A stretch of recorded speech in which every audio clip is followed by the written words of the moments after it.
from Wingate University and WUTV. This is Wingate Today. Hello and welcome to Wingate Today. I'm Jeff Atkinson. The day before Election Day, Wingate University hosted on campus North Carolina gubernatorial candidate Pat McCrory. McCrory, the former 7-term Charlotte mayor and Republican, faced off against Democratic Lieutenant Governor Walter Dalton for the top job to lead the state for the next 4 years. This is McCrory's second run at the governor's office. How y'all doing today? Wingate! In other news, getting a leg up on the competition. Motorsports is a $6 billion industry in North Carolina, $5 billion of that in the Charlotte region. With so much money and so many jobs, training the next generation has become job one at Wingate. It's early Sunday morning. Most college students are still in bed. Not these. They're getting their marching orders for the day.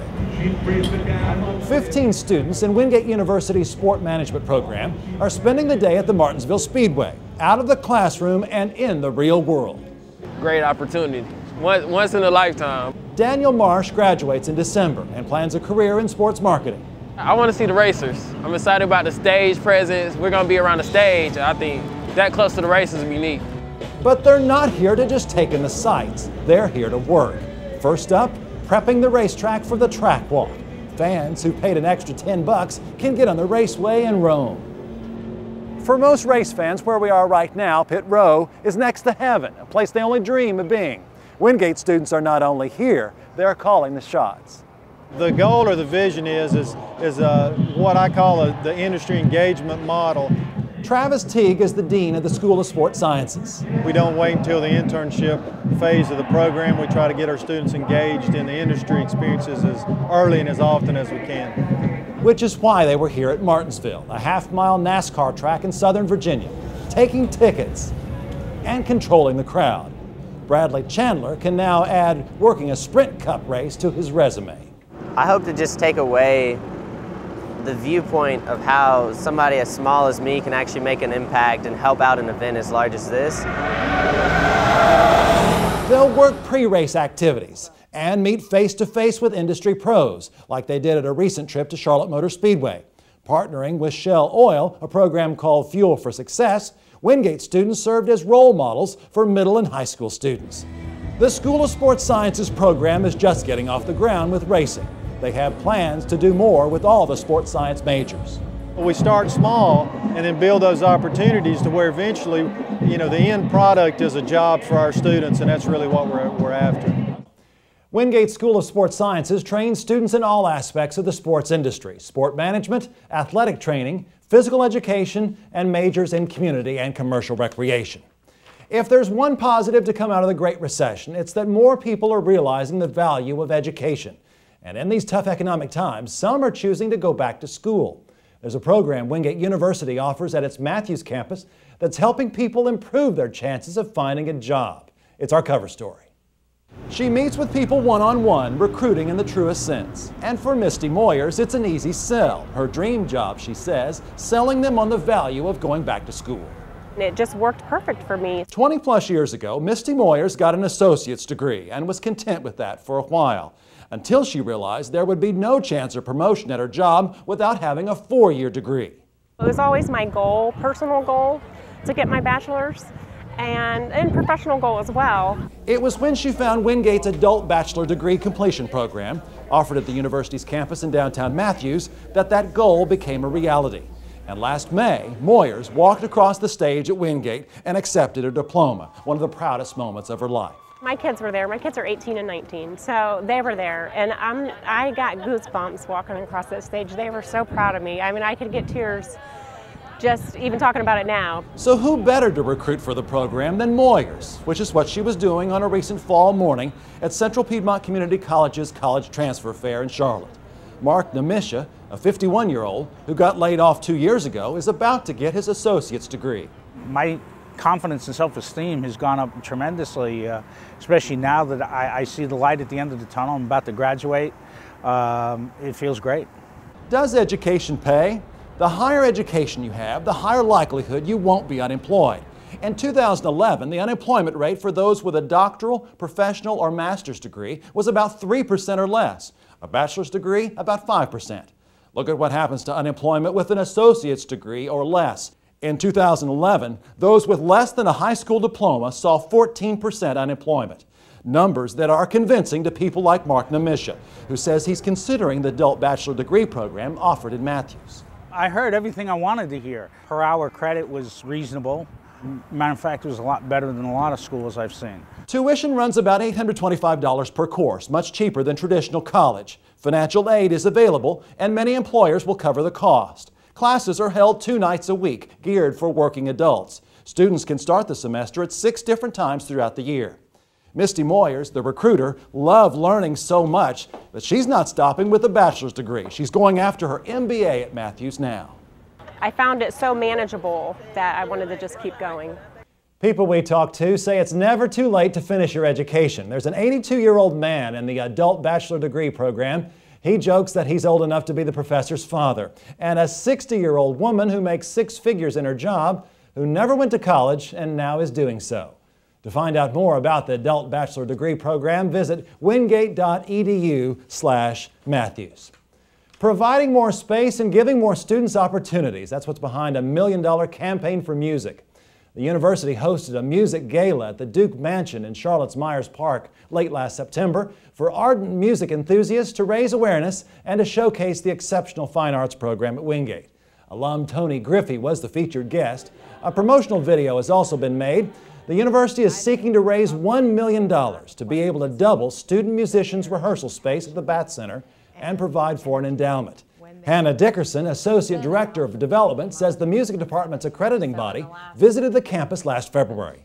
They said that you have fabulous performance facilities, we're growing, great faculty, but we're very inadequate in terms of rehearsal space. So we have to address the need almost immediately. $400,000 of the $1 million is already in hand.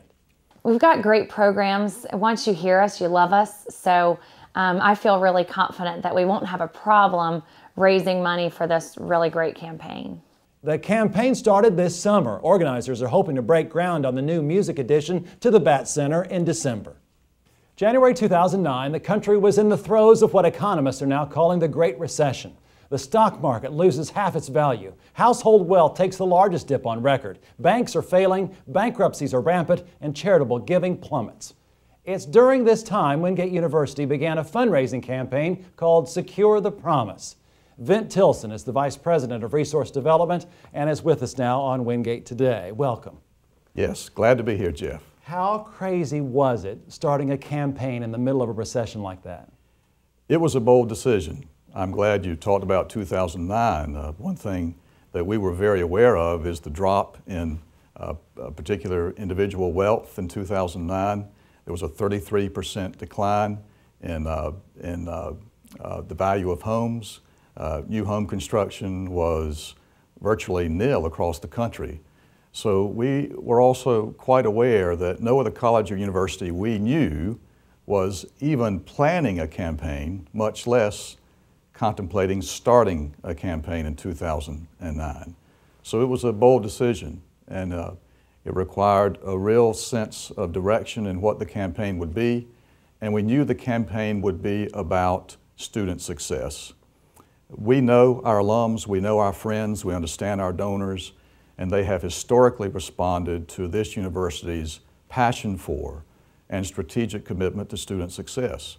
So we felt like we were grounding this campaign in a real need and opportunity that our constituent base would respond to generously, and they have.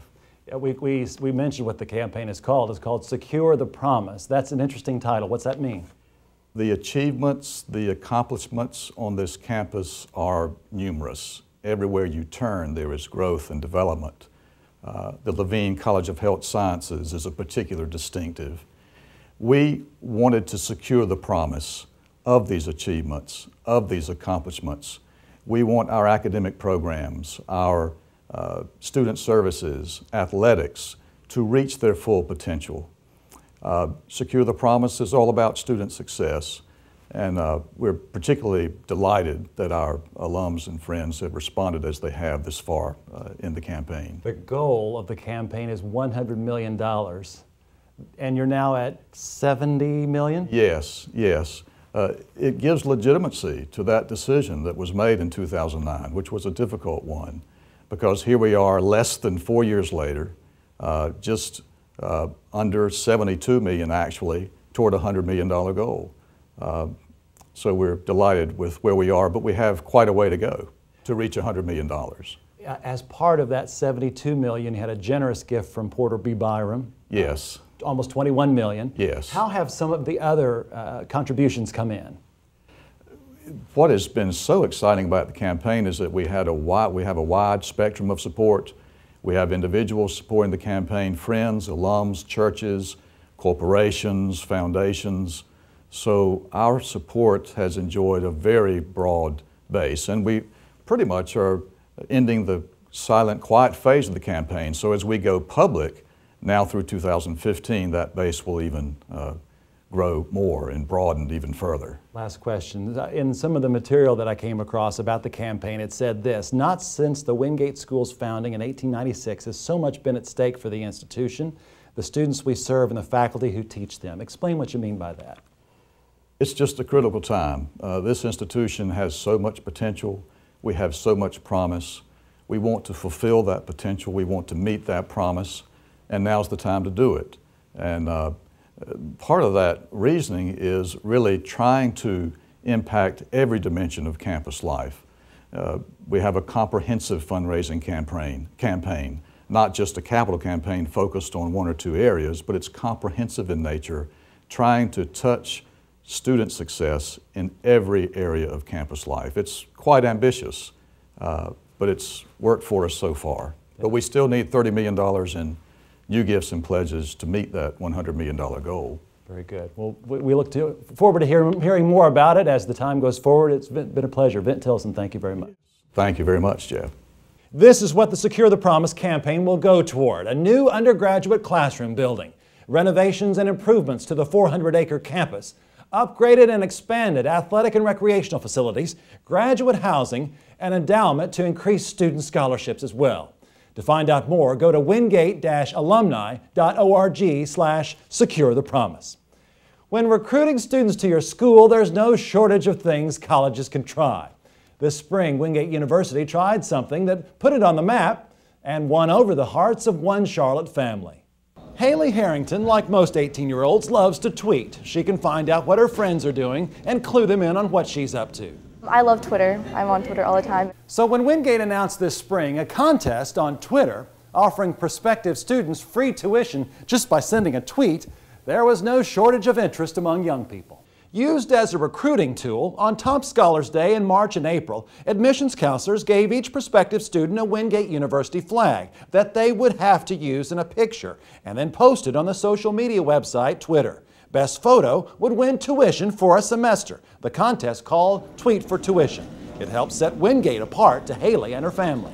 I never really, most other schools don't have things like that, and it was another way to get scholarships, and because it's expensive, I mean, college is expensive, so it's get any scholarship you can get, really. So the Harringtons went to work. Haley's dad, Thad Harrington.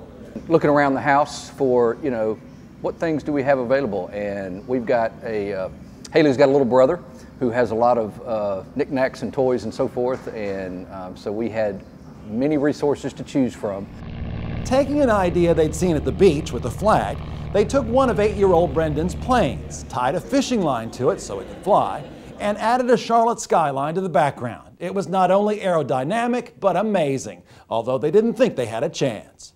That night, after we posted ours, we were about the 3rd or 4th post, and we kept looking and refreshing the screen, and after several more came in, we were like, there's just no way. But they had tweeted the winning photo, and recently the family met Ben Richardson, the marketing mastermind who came up with the Tweet for Tuition contest, which earned Haley a free semester's tuition at Wingate. I jumped up and down screaming. I couldn't believe that I actually won. It was, yeah, I was jumping up and down. It was just so out of the blue, and we were just thrilled. What went through my mind was, thank the Lord. This was certainly a benefit to us, and I wish that y'all would do this every single semester, so maybe we can put something together. That's one happy dad. The Tweet for Tuition contest won the university a lot of fans, and there was widespread coverage from the news media. Ben Richardson is with us now. This was your idea. Are you pleased with the way it turned out? Absolutely, Jeff. I felt like just seeing students coming together, having fun, with an opportunity to win a little bit of money, you just can't beat it. It was a great experience and great momentum coming into the new year. Ben is the university's website and new media marketing coordinator, which means basically he is in the know when it comes to the latest trends. And today we're launching a segment with Ben on Wingate Today we're calling Blog Talk. So what is up this time? Well, Jeff, for nearly 3 months, we've been collaborating with a team from Google to incorporate indoor maps on the campus of Wingate University. The new feature will allow students to use walking navigation on their smartphones to locate classrooms, labs, and other public spaces. This is expected to be especially beneficial to new students. The team finished surveying campus in late October, and the indoor maps are expected to be live by the end of this year. Wingate has quickly become one of the top schools in the region in terms of social media presence, utilizing programs like Facebook, Twitter, Instagram, Foursquare, Flickr, just to name a few. To help draw the campus community together, we've been using hashtags, which also look like the pound sign, along with keywords to track different events to ensure we're creating the best experience possible for our students. For example, Wingate defeated Carson Newman in a nationally televised football game on CBS Sports Network in late September. We used hashtags to track conversations related to this event. This particular game proved to be the talk of the town. Wingate was trending in Charlotte for the first time ever, and this became the most trafficked topic in the university's history in terms of social media. There were more than 1,300 conversations in this game in just less than 4 hours. And Jeff, that's Blog Talk for this month. Ben Richardson, thank you very much. Capturing the enthusiasm of America's fastest growing high school sport, Wingate University is adding another intercollegiate sport, women's lacrosse, and in mid-October named Colleen Olmstead as the Bulldogs' first women's lacrosse coach. This will be Wingate's 20th intercollegiate team. The university already fields a men's lacrosse team. Athletic Director Steve Poston told a news conference Wingate had been considering adding women's lacrosse for several years, but the timing is right now. Next year, it's one of 4 sports the South Atlantic Conference is adding, and Poston said that the growth of women's lacrosse in high schools in our area has been dramatic. Just as impressive, in October, Wingate head football coach Joe Reich won the 75th game of his career at the university in a victory over Newberry. Reich, in his 12th year, has more victories than any other Wingate football coach. He was Coach of the Year in the SAC in 2004 and 2010. Ryan Brown, voice of Bulldog Sports, is with us now. We're staying with the football theme. Ryan? That's right, Jeff. How many great memories do you have of brothers playing football in the backyard this time of year? Sometimes that translates into middle school, even into high school, but for 2 Wingate athletes, it's transferred all the way to college. Roommates, teammates, best friends, and yes, brothers. Twins, in fact. Meet running back Andrew Nallenweg and his younger brother by 40 minutes, quarterback Robbie Nallenweg. Brothers in the same backfield, somewhat of a surprise to head coach Joe Wright. I would have never thought that they were going to both end up on offense. We really just never thought that. We thought, you know, Andrew would come here and be a linebacker. He was unselfish enough in his freshman year when we asked him to make the transition to go ahead and do that. And I promised, look, the next year you can move back to linebacker. The transition never came, but it's been a good decision as Andrew stayed at running back and has 6 rushing touchdowns this year, all handed off by his brother. It's awesome getting to play with my twin, you know. Came over here on defense. That's why I committed here. Switched over freshman year over to offense and was with Cody Halfley for a while in the backfield. And then Robbie stepped in this year with me, and it's just been a blessing, really. A blessing as well for Robbie, who was in his first year as Wingate's starting quarterback. We were coming in together. I was expecting to be on the same team, but definitely not the same side of the ball. So I was expecting to be able to watch Andrew on defense and me play offense. But having us together is much better for me. You know, I really enjoy it. It took only 3 games for the Nallenweg brothers to hook up for a passing touchdown, a play Robbie remembers well, even though it was week 3 of the season. The corner gave us a certain look, and I knew Andrew would just win with speed against the linebacker. Got a little bit of pressure, but I was able to get a good ball off, and he's good at making plays when the ball's in the air. The very next week at Brevard, which is just minutes away from the Nallenweg brothers' hometown of Asheville, Andrew scored another rushing touchdown, and the brothers were able to hook up again through the air. Brevard was special. We had probably 30 family and friends there watching the game, and we had a couple plays for me and Robbie that game. That play wasn't actually supposed to go to me, I don't think. I wasn't the first read, but snapped it and just kind of snuck behind the defense. And Robbie rolled out and he saw me and just led me perfectly. Andrew is a senior, Robbie a redshirt junior, something Coach Reich wishes he could change. Redshirted Andrew back in the day now, because that would have given us an opportunity for them to play together for another year.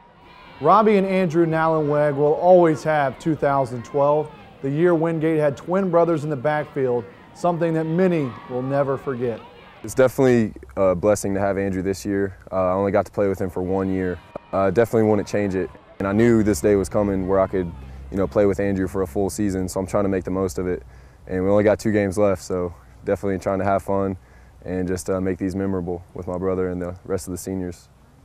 One last note about the Nallenweg brothers. In the previous 11 years under Wingate football coach Joe Reich, only one time has a running back rushed for a touchdown and caught a touchdown pass in the same game. This year, Andrew has done it twice, with, of course, a little bit of help from his brother Robbie. Ryan Brown, thank you very much. 3 new names have been added to the Wingate Sports Hall of Fame. The class of 2012 includes Kendall Chafin, who is the only player in league history to receive all SAC honors on both offense and defense. Karen Deese Hart, volleyball, now a successful high school coach in Palm Beach Gardens, Florida. And baseball infielder Mark Satoris, a 1992 graduate of Monroe High School. He's the first Wingate baseball player to play for Team USA. The trio joins 77 other Bulldog notables in the University Sports Hall of Fame. Coming up on Wingate Today, our Alumni Spotlight. A trip back home. Homecoming 2012 was for many people. What's changed? What hasn't? Wingate through the eyes of those who haven't seen her in a while. We'll be right back. Oh, but Scrooge was a tight-fisted hand at the grindstone. The pages of Charles Dickens' holiday classic, A Christmas Carol, come to life for one night only, December 8th at 7:30 p.m. at Wingate University's Bat Center.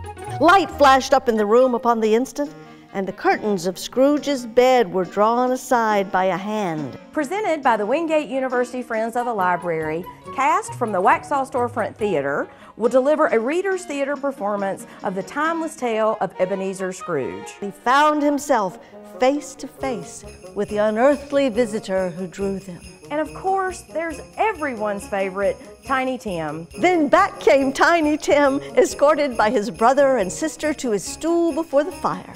Reservations are required. Tickets are just $10 and include hors d'oeuvres and refreshments.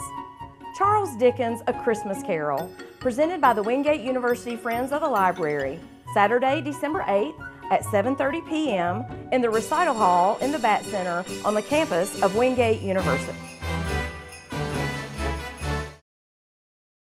Welcome back to Wingate Today, and it's time for our Alumni Spotlight, and we turn to contributing reporter and 1995 graduate Brian Stevenson. Who are you spotlighting this time, Brian? Well, Jeff, as you know, October 27th was homecoming here at Wingate, and I can tell you in all my years here, this homecoming was unlike any other.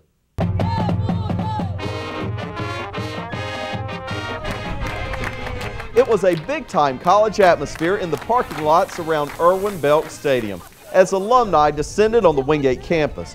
For most people, the campus has changed since the last time they were here. When I came into the entrance, I couldn't go straight. I had to go and turn and kind of go a long way to get to the football field. So that was a little different. When's the last time you were on campus?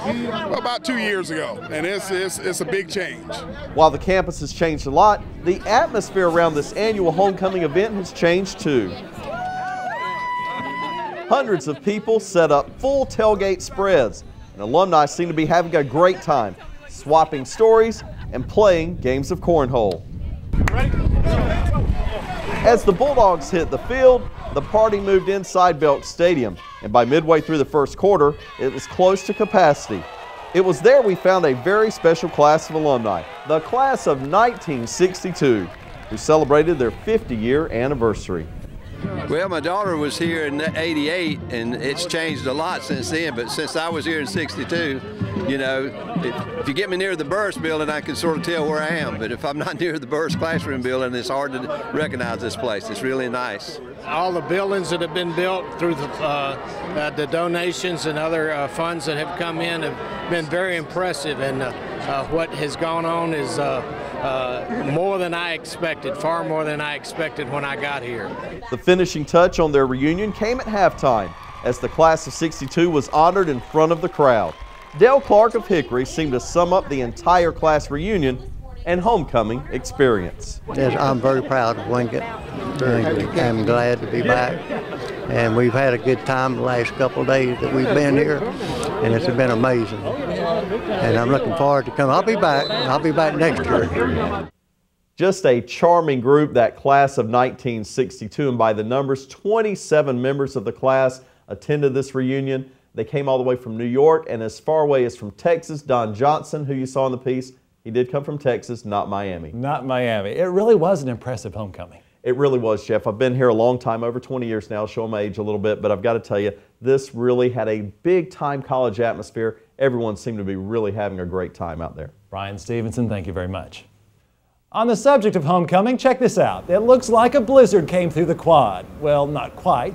For the 14th year, Wingate students toilet papered campus in a tradition that goes back to the 1990s. It started as a way to boost school spirit, always done the Thursday before homecoming, now has taken on a life of its own. Our apologies to Mr. Belk. In a sign the economy is improving, this year they used more toilet paper than in previous years. For the second time in 5 years, graduates in the Wingate School of Pharmacy passed their licensing exam with flying colors, achieving a 100% pass rate on the NAPLEX, which is the National Licensing Exam. This year's graduating class was made up of 66 students. As you can see, the 100% pass rate by Wingate is higher than both the national average and the North Carolina average. The USA average on the NAPLEX is 95%. When TV producers for a nationally syndicated TV show needed an expert to talk about medicine mix-ups, they came to the Wingate School of Pharmacy. Recently, a pharmacy in New Jersey made national headlines for mistakenly distributing to children breast cancer drugs instead of fluoride pills. Here's the story that aired on the national TV show America Now from reporter Casey Roman, a story they called Prescription for Safety. It's the ultimate pharmacy failure. The wrong prescription drug given to the wrong person. Pharmacists work diligently and technicians work diligently to make sure that that doesn't happen, but errors do occur. In about 12% of cases, according to one study published by the Journal of American Medical Informatics Association. Of the almost 4,000 computer-generated prescriptions received by a chain of commercial pharmacies, about a third of the 466 total errors were considered potentially harmful. So how can you protect yourself? We asked the pharmacists what they do to keep their family safe. Prescription drug safety starts in the doctor's office. When your MD is writing your RX, ask how the prescription drug works, what's its name and strength, how long you should take it and store it, and what, if any, the side effects are. And as your physician is giving you these answers, take your smartphone out and jot down the note. At the pharmacy, The technician will say as they're processing your prescription, would you like to ask the pharmacist a question? And at this point, this is maybe where the change occurs, you say, yes, I do. I have a couple of questions. take out your notepad or your phone and do a double check. The same questions should give you the same answers. And if they feel like their pharmacy's too busy to answer the questions, then they should consider going to another pharmacy that does have the time to answer these questions, because it is about their health. Pharmaceutical mix-ups can also happen in the maze of our medicine cabinets and drawers at home, with faded labels, unmarked packages, and pills that sort of look the same. Before acting as your own personal apothecary, let the professionals take a closer look. Pharmacists can read a pill and easily identify it by color, shape, size, and little marks like numbers and letters. You can look that up online, but accuracy may be iffy. Best to bring it back to the pharmacy or make a call to make a match. This is also important to remember when getting a refill. Even when taking the drug is routine, don't forget to do a double take to ensure its accuracy. The manufacturers can change the color of the medication, or the pharmacy could switch manufacturers and still be dispensing the same medicine, but it may have a completely different look. But if it does look different, you want to ensure before you ever take that one that that is the medication that was intended for you. Medication and those white coats can be a little intimidating, but taking a few minutes to ask a few questions gives both you, your family, and your pharmacist a chance to check. It's a simple dose of precaution that can often prevent any damaging side effects of a prescription slip-up. Casey Roman, America Now. Alumni and friends of Wingate University want to keep an eye on their mailboxes. The Wingate Today magazine is hot off the press and arriving in homes in mid-November. The cover of the fall edition features the new fountain on the Camden Promenade and has articles on the campus changes, the donor report, and class notes, an alumni favorite. And that's our show for this time. I'm Jeff Atkinson. Thanks for watching. Comments, questions, contact us. Wingate Today is a production of WUTV and Wingate University's Department of Marketing and Communications.